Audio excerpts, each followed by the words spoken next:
Hello, good morning. ഇന്ന് Saturday ആണ് കേട്ടോ. അപ്പോൾ ആൾ രാവിലെ തന്നെ ഫിഷ് മാർക്കറ്റിൽ പോയിട്ടുണ്ടായിരുന്നേ. 6:30 ആകുമ്പോഴേക്കും വീട്ടിലേക്ക് എത്തി കേട്ടോ. പിന്നെ പാലും വാങ്ങണമായിരുന്നു, അപ്പോൾ അതൊക്കെ വാങ്ങിയിട്ട് വന്നു.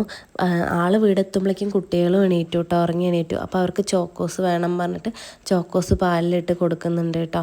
അത് കഴിഞ്ഞത് ഞാൻ വേഗം മീനൊക്കെ കഴുകി വെക്കാൻ പറഞ്ഞിട്ട് പോയി. അവർ ഒരു ഭാഗത്തിരുന്ന് കളിക്കുമ്പോഴേ എനിക്ക് ഇങ്ങനെയുള്ള പണികളൊക്കെ ചെയ്യാൻ പറ്റുള്ളൂ. അപ്പോൾ വേഗം ഞാൻ മീനൊക്കെ കവർന്ന് കൊട്ടുന്നുണ്ട് കേട്ടോ. ഇത് വന്നിട്ട് നെയ്മീനും പിന്നെ ചെമ്പല്ലിയാണ് കേട്ടോ വാങ്ങിയത്. എനിക്ക് ചെമ്പല്ലി വറുത്തത് ഭയങ്കര ഇഷ്ടമാണ് കേട്ടോ. പിന്നെ ഇന്ന് പൊന്നൂസിന് സ്കൂളുള്ളത് കൊണ്ട് അവൾക്ക് രാവിലെ കഴിക്കാൻ വേണ്ടിയിട്ട് വേഗം ചോറിനൊപ്പം കഴിക്കാൻ വേണ്ടി മീൻ 2 വറക്കുന്നുണ്ട് കേട്ടോ. അവർക്ക് സ്കൂളിൽ നോൺ വെജ് കൊണ്ടുപോകാൻ പറ്റില്ല. അപ്പോൾ ശരി, ഇന്നപ്പോൾ രാവിലെ കഴിച്ചോ പറഞ്ഞിട്ട് ഞാൻ വറുത്ത് കൊടുക്കുന്നുണ്ട്. പിന്നെ സ്കൂളിലേക്ക് കൊണ്ടുപോകാൻ വേണ്ടിയിട്ട് നമ്മൾ മുട്ടയ്ക്ക് റോസ്റ്റ് ഉണ്ടാക്കില്ലേ, ഉള്ളിയൊക്കെ വഴറ്റിയിട്ട് അതുണ്ടാക്കി വെച്ചിട്ടുണ്ട് കേട്ടോ. അപ്പോൾ അതാണ് അവൾക്ക് സ്കൂളിലേക്ക് കൊടുത്തു വിടുന്നത്. പിന്നെ അത് കഴിഞ്ഞിട്ടാണ് നമ്മൾ ബാക്കിയുള്ള മീൻ കഴുകിയത് കേട്ടോ. അത് വേഗം കഴുകി വൃത്തിയാക്കിയിട്ട് മുളക് പൊടി, മഞ്ഞൾപ്പൊടി, ഉപ്പൊക്കെ തിരുമ്പി വെക്കുന്നുണ്ട് കേട്ടോ. ഇത് കറി ഉണ്ടാക്കാൻ വേണ്ടിയിട്ടാണ് കേട്ടോ ഞാൻ തിരുമ്പി വെക്കുന്നത്. ഇതൊന്ന് ജസ്റ്റ് വറുത്തിട്ടാണ് നമ്മൾ കറി വയ്ക്കുന്നത്. പിന്നെ ചെമ്പല്ലി നമ്മൾ സാധാ വറക്കാൻ വിചാരിച്ചു കേട്ടോ.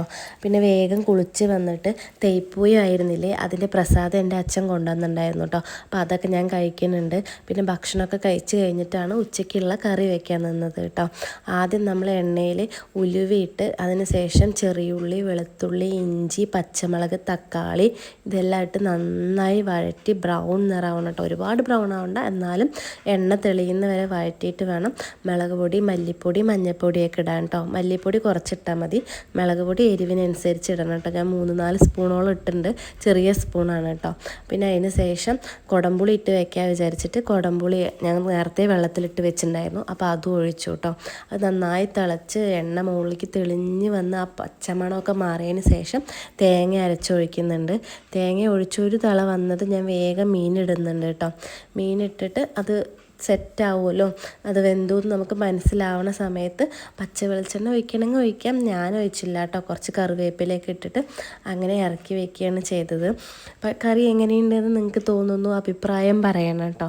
എനിക്ക് ഭയങ്കര ഇഷ്ടപ്പെട്ടു. ഇവിടെയൊക്കെ വാളംപുളിയാണ് ഉപയോഗിക്കാറ് മീൻ കൂട്ടാൻ വെക്കാൻ.